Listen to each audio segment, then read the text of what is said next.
Good afternoon from Bali, everyone. It's Hanifa Menon from hearthealthbrainhealth.com, encouraging healthy grieving and mindful actions. What a wonderful day that's not raining yet, though it looks like the clouds are heavy.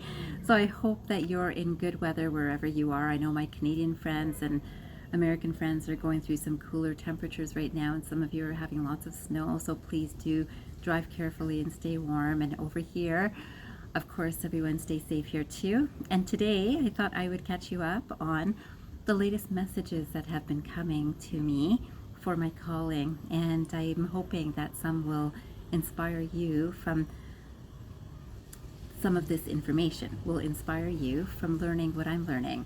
So today I thought I'd talk about direct knowing, which is in some traditions known as gnosis, Gnosis.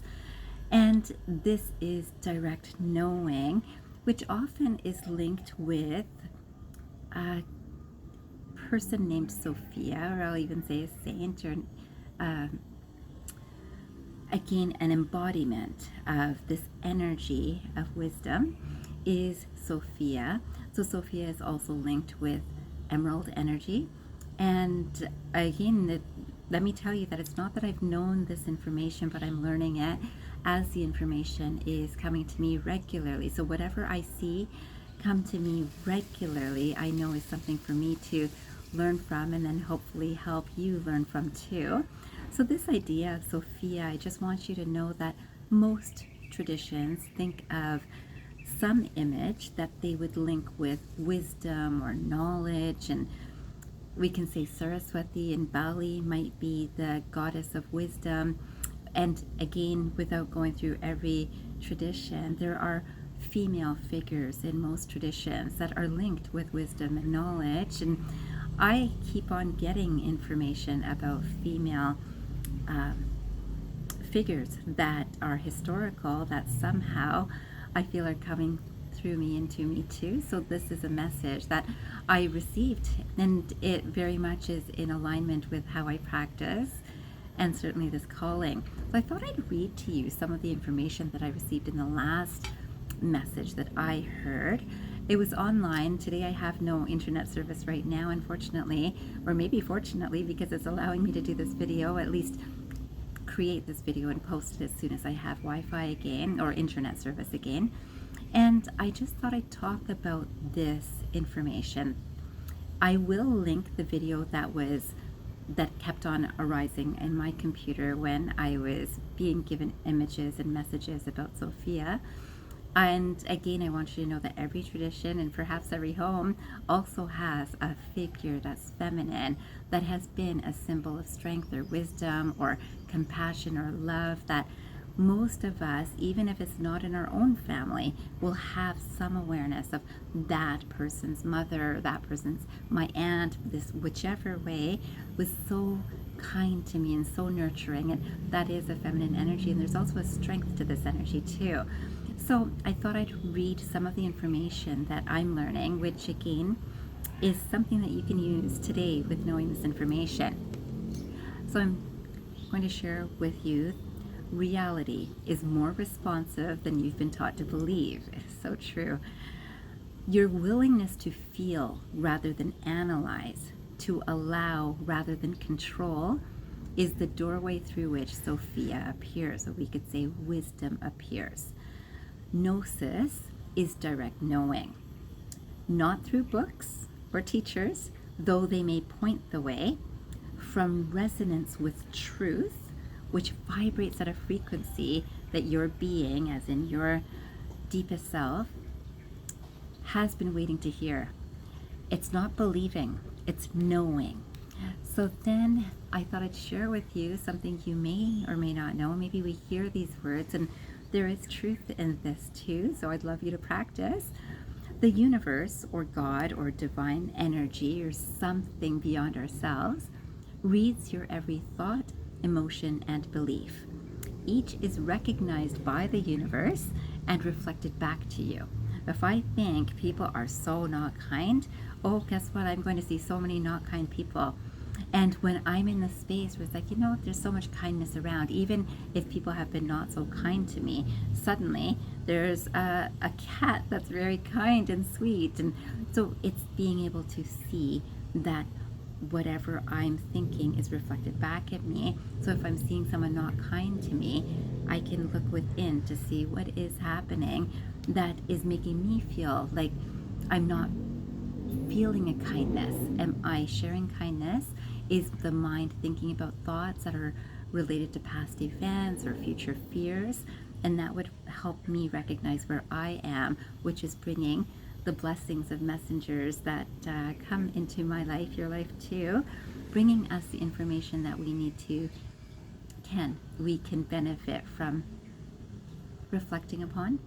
And again, this is not to say that someone being cruel or unkind is not a good thing, and certainly not something that I would encourage you to stay in. But we can step away from such an energy and then reflect on ourselves. And also, when we're actually understanding ourselves, we might find that we can actually thank those energies, because all our souls on our journey for helping ourselves become just a little bit, I don't want to say better, even wiser. I'll say wiser for this video. So remember our wisdom. So I wanted to share this. So again, each of these energies of your thoughts, your emotions, and your beliefs is a vibration that goes out into the universe. So you might hear of words like, if you think you can, you can. It's true. And this is what a lot of people would say, well, that's positive thinking. I think I can. So I wanted to really clarify this point too. Thinking positive misses the deeper truth. So thinking positive, I think I can, but my background belief, I don't really think I can. I'm really fearful. And every time I've tried to do this before, I couldn't. So all of that thinking is also there. So even though I might say the words or try to think those words, that I can do this, I have to go deeper to understand myself, to see what could be holding me back. Even though I'm saying the words, it's not really the truth. So I wanted to share this detail. Thoughts are surface waves. So thoughts are very much on the surface. We have so many thoughts in any given minute, hour, day. So many thoughts, and they're just on the surface. And if you try to chase a thought, you'll think another thought. So this is an interesting awareness to have, that thoughts are just surface waves. Beneath them lies emotions. So I see someone who has hurt me before, and I suddenly feel that pain again, that, oh, I was so sad when I spoke with them last, and they knew that they were doing that to me, and they were so angry, and then I became so sad. And those emotions bring up the thoughts of remembering that experience. And beneath the emotion lies belief. So belief. So I believe they're not a nice person. I see them, it doesn't make me feel good because I have all those memories about this experience. And then beneath belief lies identity. So identity is who you believe yourself to be at the deepest level. So when I am upset with someone and they're bringing up some not so comfortable emotions in me, I might think that it's because, well, yeah, I did do that to them, so I can see why they behave that way to me, and so that doesn't make me very good. And I can go the other extreme and say, because I've always been very nice, but they haven't been nice to me. Both of those are ego. So then when you believe yourself to be, so who you believe yourself to be at the deepest level, this is the signal that shapes your reality and identity. And identity cannot be changed through effort. So it's shaping your reality and your identity, because who I believe myself to be at the deepest level, not only believe, knowing myself to be at the deepest level, it shapes my reality and my identity. Who I believe, I know, I am, it is my identity. It's not that I'm faking, trying to be happy, pleasant, kind. It is who I am. It shapes who my identity is inside and out. So this is that vibration that links with our higher spiritual aspirations, let's say, and it's who we really resonate with. We can say from a spiritual level, we can say linked with our soul, whichever way we think of it. It's linking with something outside of us that we also are, that energy. And this is the identity that cannot be changed through effort. So you can't say that, oh, I know that I'm a bit greedy and I I prefer to have things my way, but no, I'm going to try to be good. And so superficially, you're being good. And maybe you even are generous. Yet, at the back of the mind, it's like, okay, well, when are they going to be generous to me? How come they don't give me anything back? All of that thinking might stem from greed or fear of not having enough for yourself and things like that. Recognizing that as we understand ourselves at a deeper and deeper spot, we become more confident with our true identity. And our true identity is fabulous, and yours will be too. Like, it's not that I'm speaking that Hanifa's is, and so I suspect yours is. All of us have a beautiful true identity if we look deep enough to understand ourselves. So this, as I mentioned, identity cannot be changed through effort. It can only be remembered. I remember who I am. So remembering. So beneath layers of conditioning is the true self. Now remembering that all of us have layers of conditioning.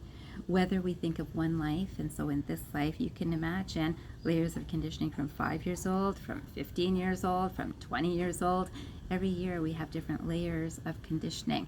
So I wasn't paid attention to when I was 5 years old, and then at 15 my teachers weren't paying attention, my friends weren't paying attention. At 20 my boss is not paying attention. So these are layers of conditioning. So it says, beneath layers of conditioning is the true self. Beneath trauma, because trauma will also make us feel not so good about ourselves or about others. Rejection, same thing, might not feel so good about ourselves or others. Being told you are too much or not enough. So, wow, I can't handle you. You know what? You're just too smart for me. It's yeah, you go to your academics circle and speak with them, and you're too much. You're too little. You'll never get this. No, that's too much for you. You shouldn't handle that. That's again, you don't even understand what I'm trying to tell you. Things like that, where you feel either bigger or smaller. So again, ego building. And the truth is that you are infinite, worthy, and whole. Infinite, worthy, and whole. The truth is, these layers that can be peeled away, when these layers are peeled away, so again, of all these layers of conditioning, the truth is revealed. And when the truth is revealed, manifestation, so what we want to achieve, manifestation, I'm sure you've heard this word plenty of times in various circles now. It's not a process. What's the process? What do I need to do? How much do I meditate? How many prayers do I say? How many, again, whichever prayers, do I go to church this many times? Do I go to mosque this many times? Do I go to Mecca? Do I go to another pilgrimage? Anything. It's not a process that we go through. It is a natural consequence. When truth is revealed within ourselves, when we are aligned with truth, this is that resonating energy with the energy that is also us out in divine space. And so in this divine space, and divine space is within us too, don't forget, it's the same within as without. Trust is the missing ingredient. So without trust, every action carries the vibration of doubt. I don't trust. If I think that, oh, I've got a cold, it's winter, so in Canada it is, and I'm sorry if you've got a cold, honestly. But many people will say that, oh, if I get a cold and if it goes into my lungs, it's going to take weeks to get over it. And it may, except this moment is different than the last moment that you've had a cold. Even today is different than yesterday. Yesterday was really not good, so I bet today is also going to be similar. It feels the same. And this is, again, the doubt that we have. The doubt, I doubt I'll get over this soon enough to get back to work tomorrow. I doubt that this will get better soon. All of those are doubts based on conditioning of our experiences. So then, without trust, every action carries the vibration of doubt, right? So I don't trust something is going to help me feel better this time because I feel like I know how my immune system reacts to bugs, and I've got a bug and it's going to take a while. So this is only trust in our human selves, in our own immune system. When there is some trust in the divine energy, there's something beyond doubt. So there is, you know what? Yeah, it doesn't feel so good today. I don't know how long it'll take, but I'm just going to work on what I need to do today. I think I'll rest a little bit more today. Is a better way than I'm pretty sure this is going to take a week. It's always taken me a week. Sometimes it takes me 2 weeks, which is what lots of people will say, no matter what illness, no matter what goal we're trying to reach. So I loved these lines. It says, you affirm abundance while gripping scarcity. I was like, I've got abundant health in my, so people talk about affirmations. I've got abundant health. And in the back of the mind, it's like, oh, I don't have, my immune system's not that strong. Or people will say, I've got abundant money because they want lots of money. They start saying, I'm rich. I am so rich. I'm so filled with abundance financially. And at the back of the mind, it's this gripping scarcity. I don't think I have enough. You visualize love while bracing for rejection. It's like, oh, I so want love. Oh, but they probably won't like me. Or, you know, I don't know if they'll call back. And I don't know if even if I'm married to them, I don't know how long they'll stay with me. And believe me, most of us go through all of these things at some times. And I have. Then we've got, you set intentions. Okay, you visualize love while bracing for rejection. You set intentions while secretly believing they will not come true. I set intentions. So I set an intention for going back to Canada. Well, isn't it lucky that I have to? My visa will run out and I have to go back. And I can tell you that I might have thought, I did, that I might go back earlier than now, yet believing they will not come true. Now, part of my dream is actually being here and living the life that I am right now. So that's a true appreciation for where I am right here, right now. This dream of being here included the possibility that I could find work here, and I have not been able to. And I'm okay with that because what's happening right now is just so fabulous. Everything that I do here is truly and fully from my heart, in any case. So, the universe does not respond to your words, it responds to your frequency. Your frequency is shaped by what you believe deep beneath your conscious thought. So again, I felt like, okay, now that I've learned that I'm not allowed to work in Bali while I'm here, I might as well go back to Canada. Now, part of my unconscious thought is, I really wanted to do something different here. I really wanted to help a whole new group of people, and believe me, I feel I have, without working. And what a beautiful way to do it without being paid for any effort. It's truly just connecting with people and appreciating them and sharing that compassion with one another has been so fantastic, even beyond the language barriers. So again, for me, this is the dream coming true, even though I love the benefit in my bank account if I'm actually making money for work that I'm doing and I'm not allowed to. And wow, when else will that happen? I don't know. So again, in this moment, very, very happy. But I had to dive deep into my unconscious thoughts. My unconscious thoughts were, well, you know, I guess I better go because if I can't work here, I better just go. I mean, that means I'm not allowed to work here. So I came to work here and I'm not allowed to, so I go back. No, my unconscious thought was I have to go back because I can't work here because I've never lived in Canada without working. And I can tell you, so again, in my schooling years at least, I started working, I guess, around 16 years old, maybe 15. And I can say that it seems so unusual. How can I be here and not be working? Well, thank goodness the universe does provide, and it has been providing, or God provides. So when this happens, when we've got a understanding of our really deep unconscious thoughts, and we actually align our frequency of, wow, what I like to do is connect with people, and I can do that here. And yes, I can do that in Canada, but why not enjoy this experience as I am here? And so far so good, and this is what I'm enjoying. And you know that I've been to Thailand too, and Bali and Lombok. I would say Lombok has been an opportunity that I've had such great experiences in, and I'll talk about that in future videos or perhaps on Facebook and LinkedIn. But for now, I want you to know that everywhere, so whether Thailand, Singapore airport only, but Thailand, Bali, Lombok, Gili, all of these places is the same energy I'm carrying with me. So my unconscious now is free of the burden of I have to be somewhere else because I have to work to earn a living. I am not working, but I am spending very carefully, very, very carefully. And I'm so happy about that. It seems very, I don't feel like I'm missing on anything. I eat well, I sleep well, I live well, and it's enough. It's everything that I need. And to be able to connect with people, like I said, that's one of my biggest joys. So when we are in this aligned space, action comes from inspiration rather than desperation.